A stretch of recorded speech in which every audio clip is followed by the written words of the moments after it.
L'idée étant aujourd'hui de vous parler de toutes nos nouvelles solutions qui permettent justement de faire des salles de réunion ou d'organiser des salles ou d'organiser des réunions à distance. L'idée d'Atlona, c'est donc dans cette première diapo d'avoir pour n'importe quel type de réunion, pour n'importe quel type de salle, c'est d'avoir une solution.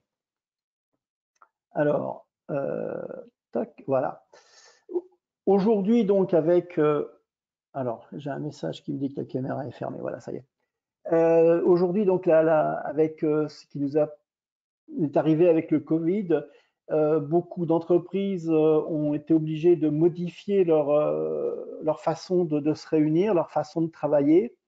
Donc, ce qu'il faut faire aujourd'hui, c'est modifier ou créer de nouvelles salles de réunion. Alors, les solutions diverses qui existent aujourd'hui, bah, c'est la visioconférence, ou c'est exactement ce que nous faisons aujourd'hui, chacun dans un lieu différent pour travailler, pour s'exprimer et puis pour diffuser des contenus. Alors là, je vais avoir une petite diapo juste sur les connectiques USB.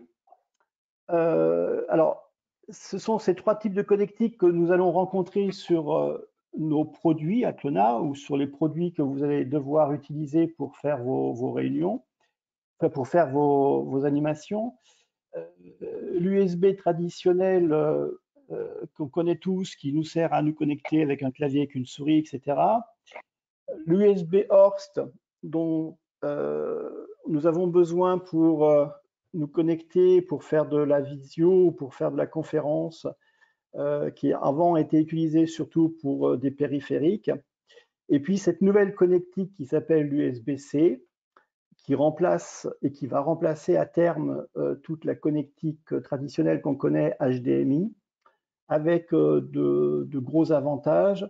C'est qu'elle permet de diffuser du son, de la vidéo, et en même temps, elle va recharger en énergie votre PC, votre smartphone, ce qui est important.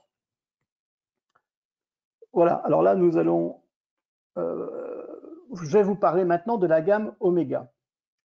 Chez Atlona, il y a cette gamme qui a été développée pour justement intégrer dans les salles de réunion à la fois des modules audio, c'est-à-dire prise de son, des microphones, et puis de la vidéo, des caméras, et tout ça pour pouvoir se réunir à distance et faire de la visioconférence, faire des réunions à distance. Alors, ces systèmes sont complètement full compatibles avec Starleaf que vous connaissez, et puis également tous les autres systèmes que vous connaissez, Cisco, Webex et Zoom. Ce qui est important aussi dans la gamme Omega, c'est que c'est une gamme où dans tous les produits, vous allez retrouver cette nouvelle connectique USB-C. Voilà. Alors, après, là, on va aborder un petit peu comment faire une salle de réunion, comment faire une petite salle, équiper une salle facilement et rapidement. Là, on a ce système qui est un système où on a un kit qui vous permet de vous connecter avec votre PC. Différents types de connectiques, aussi bien l'USB-C que de l'HDMI. Le système va s'il y a plusieurs PC, va switcher automatiquement la présentation. Et pour diffuser sur un moniteur, si vous êtes plusieurs personnes dans cette salle, on va ressortir sur un signal HD basse T le signal audio et vidéo.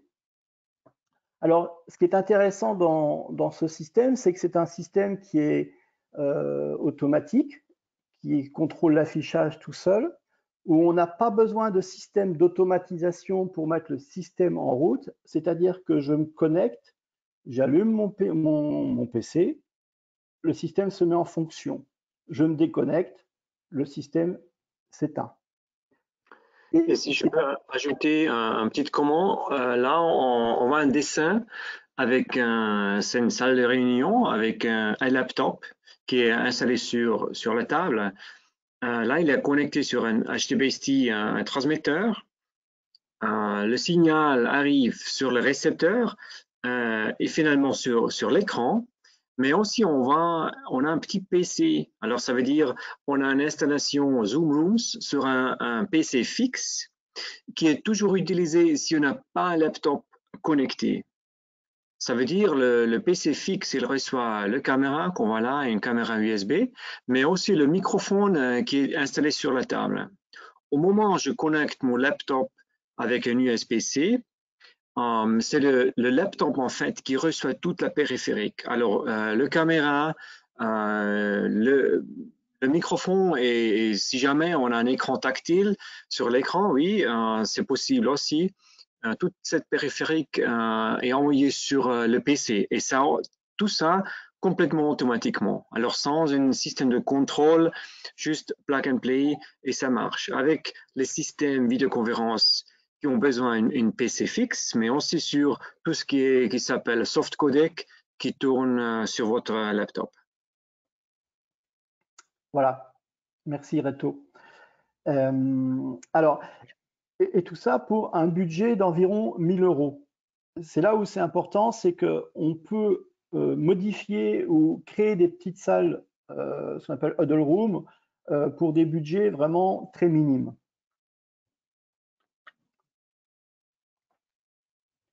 Alors, une solution un peu plus complexe, la base est la même que ce qu'on vient de voir, sauf qu'on est sur un produit qui est à lui plusieurs types d'entrées. Donc, on est toujours sur des entrées avec de la connectique HDMI, de la connectique USB-C pour envoyer les datas et la vidéo. Aussi, on va gérer aussi une caméra pour faire de la visio. On va aussi avoir ces fameuses connectiques USB qu'on a vues tout à l'heure qui vont permettre de connecter sur le système des microphones, un microphone de surface ou plusieurs microphones de surface. On peut aussi avoir, comme on a plusieurs entrées, à la fois le PC de l'orateur et puis éventuellement d'autres connectiques pour des intervenants qui peuvent arriver de façon complémentaire. Et tout ça aussi, on est toujours sur un système autonome. C'est-à-dire que je viens, je me connecte, je mets mon système en route, ça s'allume, je vais contrôler automatiquement mon écran. Et lorsque je vais arrêter ma réunion, l'ensemble du système va s'éteindre tout seul. Évidemment, je peux toujours rajouter un système d'automation si je le souhaite. Ça, on va en parler un petit peu après. Voilà, tu as quelque chose à ajouter, Reto? Je ne sais pas trop. Oui, ça peut être utilisé avec un système d'automation en combinaison, mais aussi avec une présence, un sensor qui détecte on a des personnes dans la salle. Ça, c'est quelque chose de très moderne maintenant avec le Covid, qu'on a vraiment, on a beaucoup de clients qui hésitent à toucher un écran tactile. Mais je pense que tu vas parler plus tard de ces fonctions. Voilà, ouais, tout à fait. Mais effectivement, avec le Covid, aujourd'hui, les gens ne veulent plus trop toucher aux écrans tactiles. Et on va aborder justement cette question avec le système d'automation où il y a pas mal de solutions, pas mal d'idées pour justement contrôler des salles de réunion sans avoir des écrans tactiles touchés par tout le monde. Voilà. Ouais, le point intéressant, c'est ici, c'est certainement si on a un sensor, il peut être connecté avec un système d'automation, mais là, les boîtes Omega, ils ont déjà une connexion qu'on peut connecter le sensor directement sans un système d'automation. Alors là, par exemple, le récepteur HDBaseT, il a ce qu'on appelle un trigger input pour un sensor, occupancy sensor. Et là, il peut réveiller le système si on a une personne qui entre la salle de conférence. Alors, le système de capteur, évidemment, on peut le gérer sur la durée qu'on souhaite aussi. lorsqu'on va vouloir que la salle s'éteigne. C'est-à-dire qu'on peut lui demander d'avoir une temporisation de 10 minutes, 15 minutes, etc. Ça, c'est important aussi. Et il faut que les personnes bougent parce que quelquefois, les gens sont trop statiques et s'il n'y a pas de mouvement dans la salle, ben, le détecteur dit il n'y a personne, il éteint tout. C'est arrivé une fois chez un client, c'est assez étonnant. Oui, cela dépend du qualité du sensor aussi. On a les anciens modèles avec le infrarouge qui détecte le mouvement seulement, mais maintenant on a un système qui ont ultrasonique en plus, aussi des sensors très très élevés qui ont même la capacité de compter combien de personnes sont dans la salle. Et nous, chez Athlona, on travaille avec tous les sensors existants et aussi au début de l'année prochaine, on va sortir un sensor à nous, un sensor Athlona. Voilà, parfait, merci. Alors, donc là, on passe sur un système un peu équivalent à ce qu'on a vu, avec une option qui est très intéressante, c'est-à-dire qu'on a une solution là où on va pouvoir se connecter au système sans fil. Le produit s'appelle MS52W. Alors, l'intérêt justement, c'est que avec toute cette histoire de Covid, il y a des gens qui peuvent arriver qui n'ont pas envie d'avoir effectivement d'être assis à côté de certaines personnes, donc il faut être un peu plus éloigné. Si on a une présentation sur une tablette, à ce moment-là, avec la tablette, on va rechercher le produit, on rentre un code si un code a été validé pour générer la liaison. Et à ce moment-là, on va pouvoir pousser directement le contenu sur l'écran et aussi sur le système de visioconférence. Donc le principe aussi toujours le même, on est sur des produits qui sont toujours avec je me connecte, ça s'allume, je me déconnecte, ça s'éteint. Vraiment des systèmes simples, connexion, et je me présente. Le système, oui. Au niveau des connexions, vous voyez, on a deux systèmes sans fil. On a un système dessiné en bleu et un deuxième en rouge. Alors, en fait, le bleu, ça c'est pour les visiteurs, avec des niveaux de sécurité pas très hauts parce que c'est vraiment juste pour la présentation et c'est ouvert plus ou moins pour tout le monde qui se trouve dans cette salle. Par rapport au système rouge, ça c'est le système sans fil de l'entreprise. Alors, ça veut dire avec des access points professionnels, Cisco, n'importe quoi, mais ça est déjà dans les bâtiments.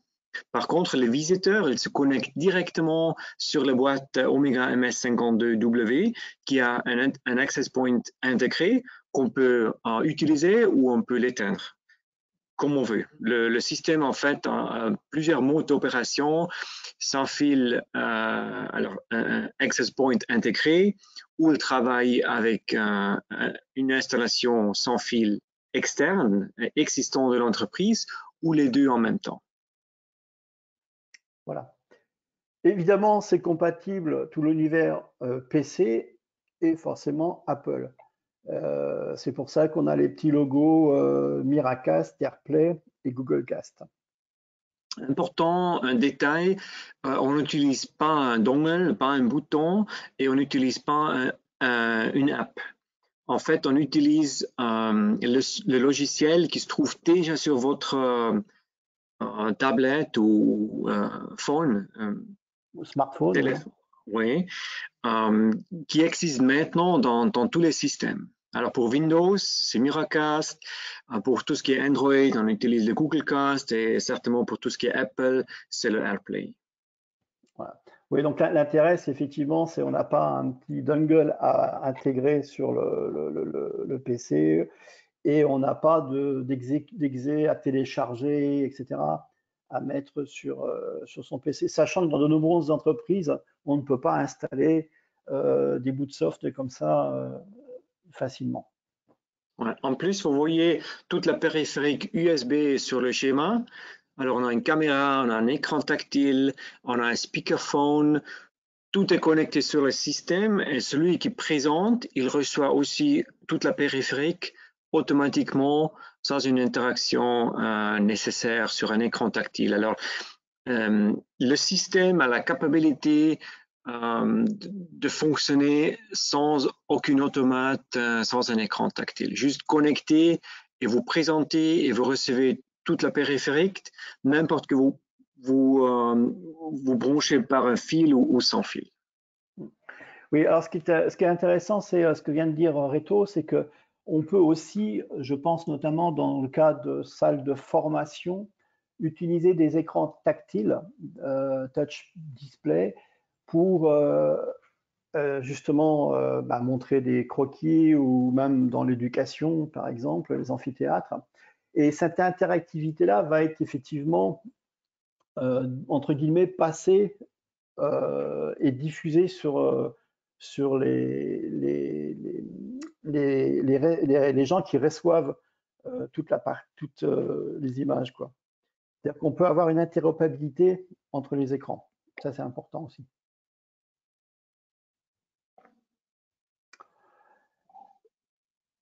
Pas de questions sur les produits, sur la connectique, sur la solution, l'architecture en général? Non, pas pour le moment. Bon, wow, c'est trop clair ou trop simple alors? Alors, maintenant, on va vous parler de Velocity. Donc, comme je vous le disais précédemment, toute cette typologie de produits fonctionne toute seule. C'est-à-dire, je viens, je me connecte, les produits vont allumer le vidéoprojecteur ou l'écran. Et dès l'instant où il n'y aura plus de signal, à la détection qu'il n'y a plus de signal, les écrans vont s'éteindre. Alors, Aclona était le premier, je pense, à développer un système d'automation sur une plateforme IP. Et l'idée étant de se dire qu'un automate, pourquoi mettre un automate dans chaque salle de réunion, sachant que maintenant tous les immeubles sont en règle générale tout câblés en réseau. L'idée étant d'avoir un gateway physique ou alors un soft sur un serveur et de mettre l'automate en centrale. Et juste d'avoir un périphérique, entre guillemets, de commande qui va être un écran tactile ou un clavier pour piloter la salle. Ce qui fait que vous avez juste à investir dans l'automate, le configurer suffisamment grand suivant le nombre de salles de réunion, et le système, via le réseau, va pouvoir piloter toutes les salles de réunion. Si on ne veut pas mettre d'écran tactile, comme l'expliquait tout à l'heure Reto, on peut avoir des systèmes d'automation automatique via des systèmes de détection de présence, ou pourquoi pas détecter l'ouverture ou la fermeture d'une porte ou d'une cloison mobile. Et donc, ce produit s'appelle Velocity. Un point fort du Velocity, c'est très facile à configurer. On dit configurer, c'est pas un système il faut programmer parce qu'on n'a pas une langue à comprendre. On ouvre le système sur un browser. Alors en fait, on a un web server qui tourne sur le contrôleur. On fait toute la configuration sur un browser. Et là, vous voyez tout ce qui est disponible sur le réseau. Alors, vous connectez votre switcher Aclona ou une autre marque, un projecteur, un écran, une source comme un Apple TV ou un lecteur DVD.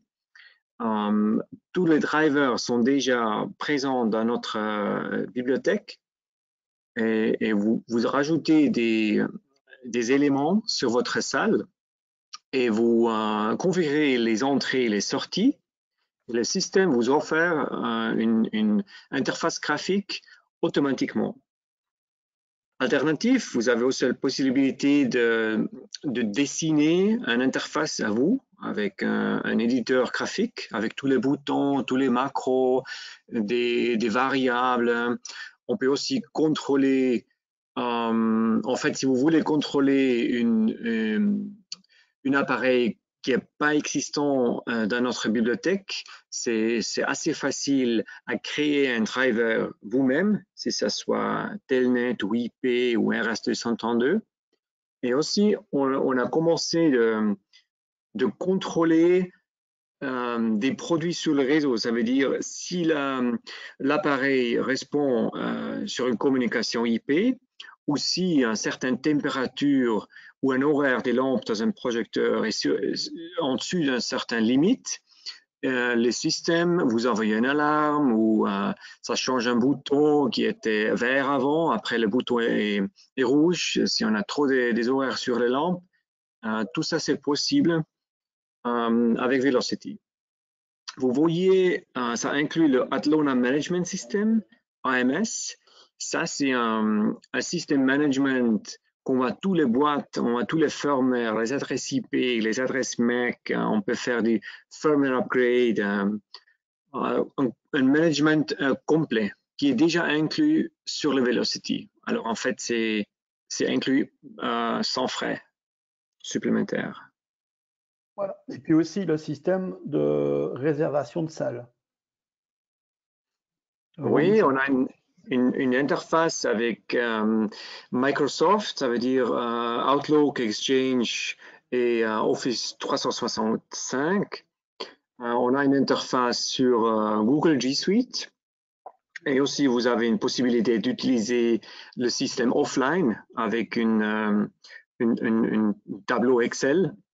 Alors, ça veut dire, si vous intégrez avec votre Exchange, vous rajoutez une salle de réunion comme une ressource, vous planifiez un meeting, vous invitez la ressource et ça soit bloqué.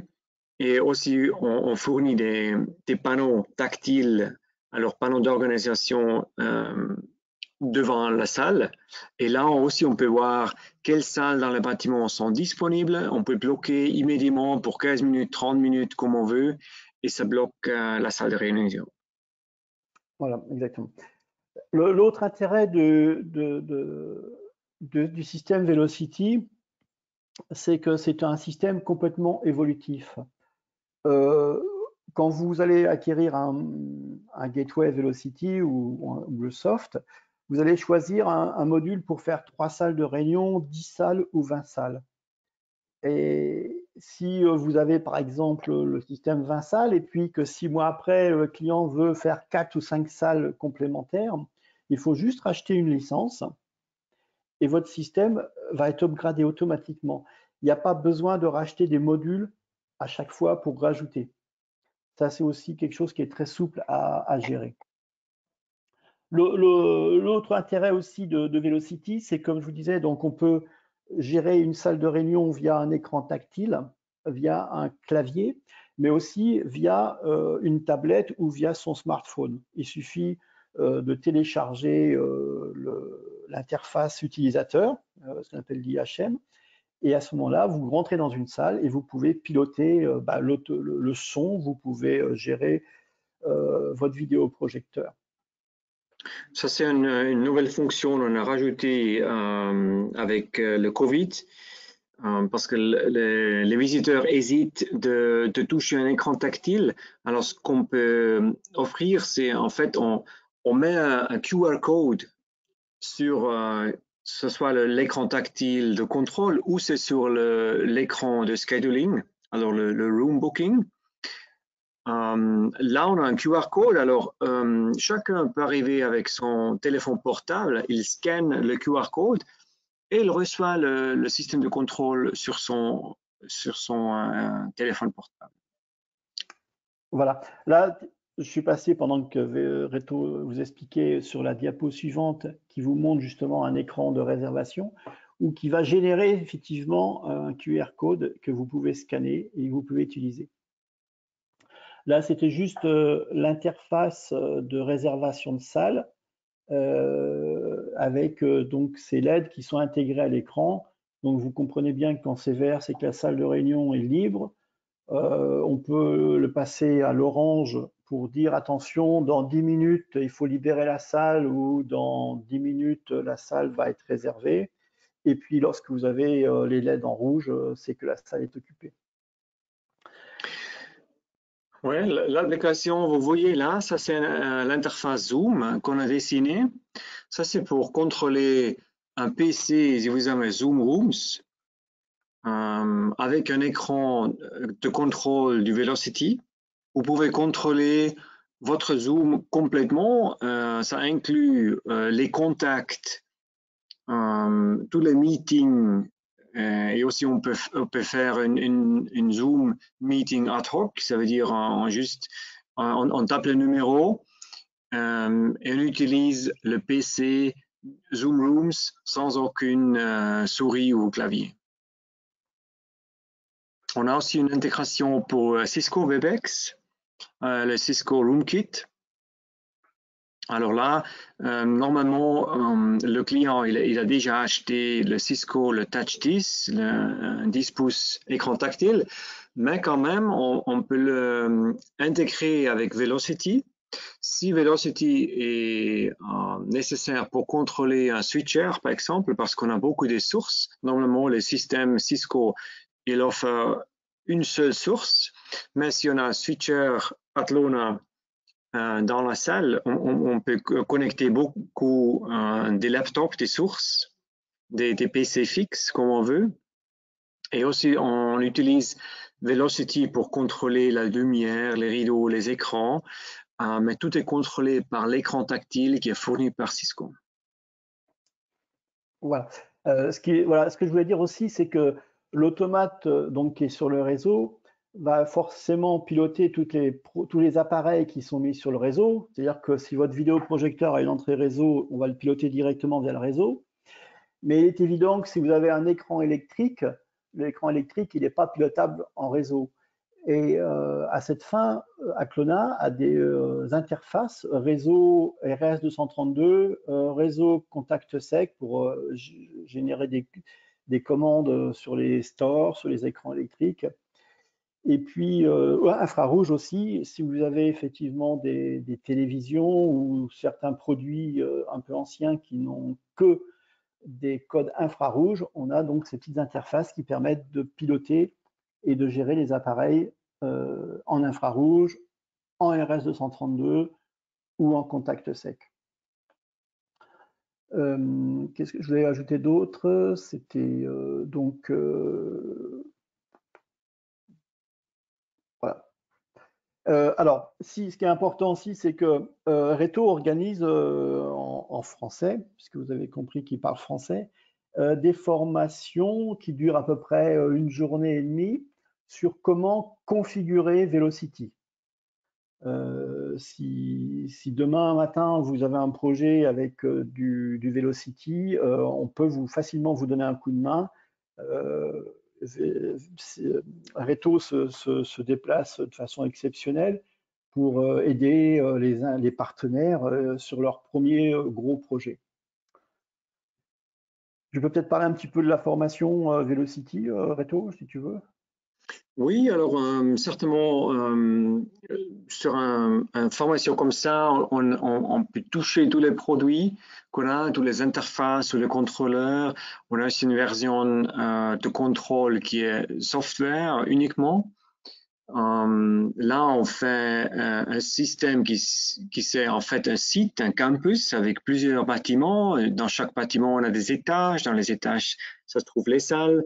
Et dans les salles, finalement, ça se trouve l'équipement. Ça peut être des boîtes Atlona, mais c'est en fait tous les marques sur marché. On peut contrôler chaque produit. Oui, William l'a déjà expliqué, on commence par l'infrarouge, le IP, le UDP, le HTTP. En fait, tous les protocoles qui sont disponibles aujourd'hui peuvent être contrôlés par Velocity. Et dans les trainings aussi, on crée une salle, on rajoute des bâtiments, on fait la liaison, on commence à contrôler les produits. Une fois ça marche avec l'interface graphique fournie par le système, on peut aussi créer une interface graphique vous-même avec vos boutons, vos couleurs, comme vous voulez. Et en fait, finalement, je pense le plus compliqué, c'est de créer un driver à vous. Et après, vous voyez, c'est pas tellement compliqué. Je pourrais contrôler un projecteur.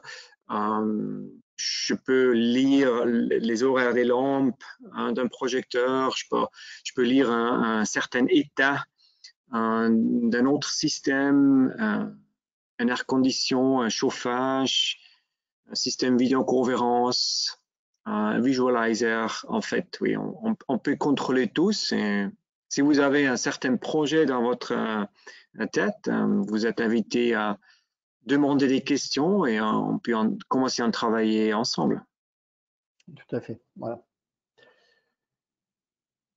Et donc, la dernière diapo où vous allez retrouver alors oui, effectivement, là c'est sur une vidéo, donc il n'y a pas les liens.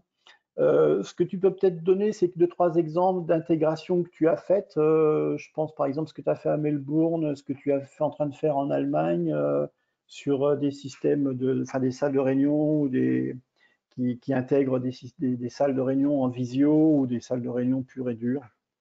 Oui, avant ça, alors là, correct, on n'a pas de lien dans la vidéo, mais certainement on peut partager et envoyer cette présentation en format PowerPoint, comme ça Oui, sur... ça sera fait bien entendu à l'issue de la présentation. Oui.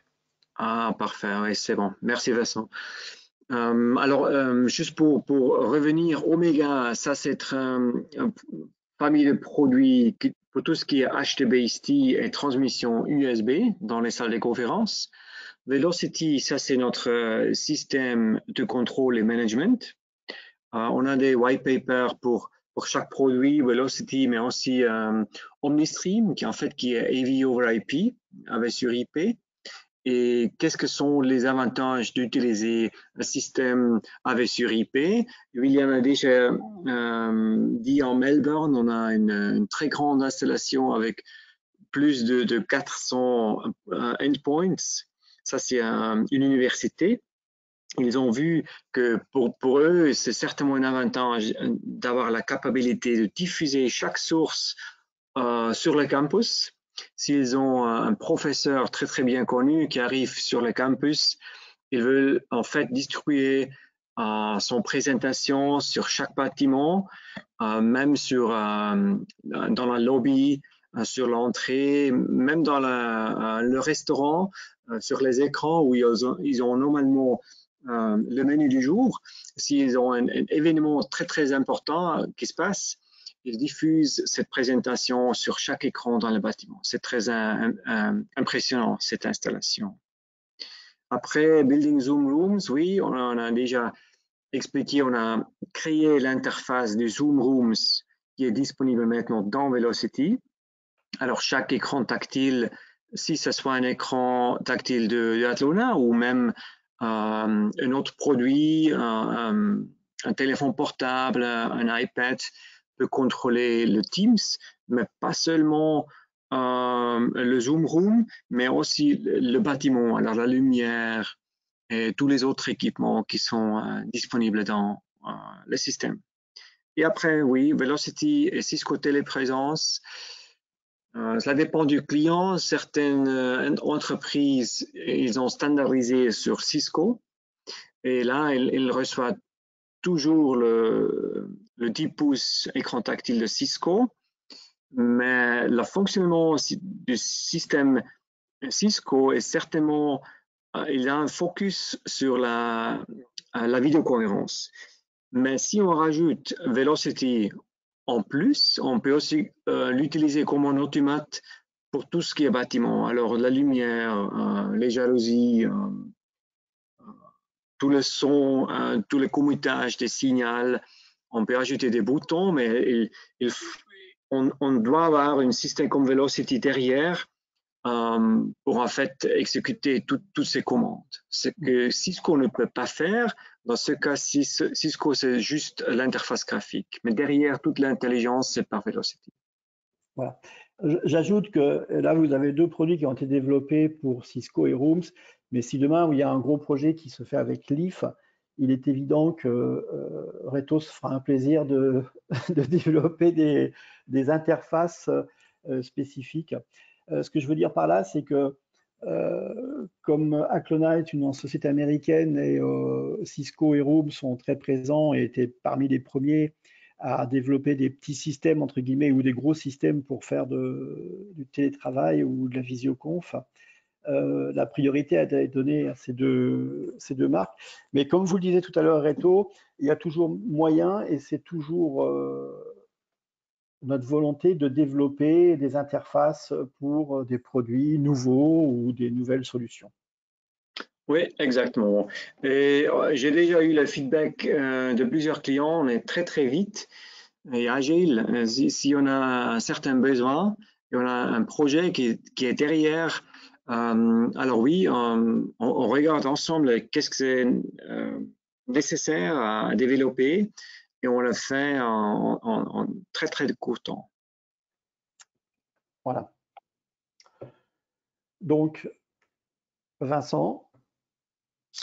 Oui, eh ben, merci beaucoup. C'était super instructif. J'ai appris beaucoup de choses moi aussi, donc ça c'était bien, même si c'était pas le but. En tout cas, il n'y a pas eu de questions additionnelles. De toute manière, si vous avez des questions ultérieures, bah, n'hésitez pas à nous les poser. Je vais vous envoyer de toute manière un email avec la présentation que vous avez l'amitié de nous partager aujourd'hui. Donc n'hésitez pas à revenir vers nous s'il y a des questions ou des demandes ultérieures, notamment autour de ces formations dont vous avez parlé tout à l'heure. Ce que je vous invite également à faire, c'est à consulter sur notre site la page qui est dédiée au webinar, puisque sur celle-ci, on continue à lister l'ensemble des webinars proposés par FVS, mais aussi par nos partenaires. Donc vraiment, c'est une page qui centralise l'ensemble des supports de présentation et de formation que l'ensemble des marques peuvent vous proposer. Et puis, ce webinar a été enregistré et donc on va le publier sur notre chaîne YouTube. Et dans l'email, je vous mettrai le lien également si vous voulez la revoir ou la partager. Il ne nous reste plus qu'à vous remercier et puis à vous souhaiter une bonne journée, je crois. Merci William, Vincent, merci, merci Reto, puis merci tous les personnes qui nous ont suivis et j'espère que vous avez eu de bonnes informations, que ça va germer des nouveaux projets. Voilà. Merci bien. beaucoup à vous d'être avec nous aujourd'hui et bonne fin de journée. Au revoir. Au revoir.